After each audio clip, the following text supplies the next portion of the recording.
Yes, as I mentioned in my talk kanina, we really wanted to deepen the conversation. We want to explore new insights and new perspectives into cuisine, especially Kapampangan cuisine. For the longest time, we have called our cuisine as the best, and we have considered ourselves as the best cooks, but we should go beyond that already. It's time. And it's time to really study it, its past, its present, and its future, so that we can unlock, lessons to be learned from it, and maybe learn more about ourselves because food reveals so many things about ourselves. And we want to find ways also to improve it.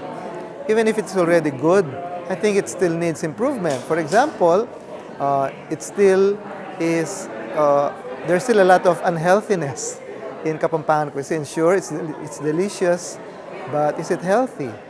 Is it healthful? So we want to explore options or versions that are less salty, less sugary, and less oily, So but I'm wondering still also, flavorful. is this event an annual event po that we can look forward We'll to? see. We'll see. Since Iloilo have become or has become the UNESCO City of Gastronomy, there is ito pong proposed ordinance that Tita Tonet mentioned as well. Is this a bid, this event, to acquire an official recognition and validate our claim that Pampanga is indeed the culinary capital of the Philippines and embrace it as the culinary heartland of the Philippines? I think those are two different things. The one with Iloilo is for a city, and it has its own criteria for acquiring that designation from UNESCO. In Pampanga, they're going through legislation, and they are merely acknowledging what is already known by popular acclamation. As I mentioned earlier, if you Google culinary capital of the Philippines, there's only one name. There's only one name that appears on Google, and that's Pampanga. And we did not initiate that. We did not originate that. It was told about us by other people who are non-Kapampangans. But since everybody's saying that already, we need to embrace that, and we need to acknowledge it and thank those who are calling us that. But there are challenges. If the tourists really do come here, then they have to find better conditions in cooking and in serving. Because we can use all this legislation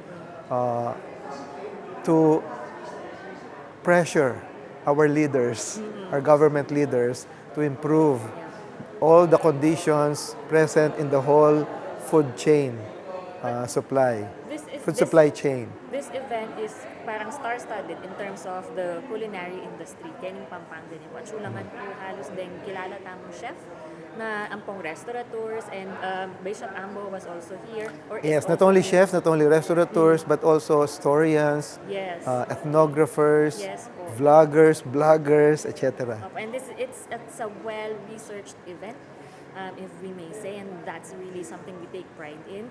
Kenny pong Center for Kapampangan Kapampangan Studies. Studies.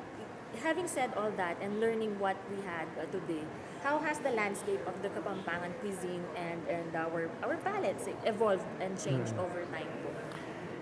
Yes, I think number one, because of social media, I think the popularization of Kapampangan cuisine is really rapid and widespread, and I think this is really impacting on the reputation of Pampanga. As I said earlier, we have nothing to offer much. We have nothing much to offer in terms of white beaches and rice terraces and perfectly shaped volcanoes, but we do have food.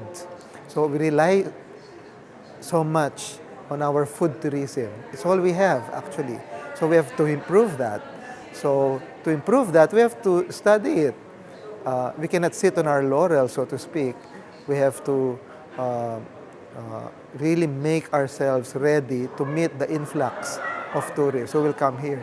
We cannot afford to disappoint those who come here with our poor conditions in restaurants, in carinderias. Opo. Thank you so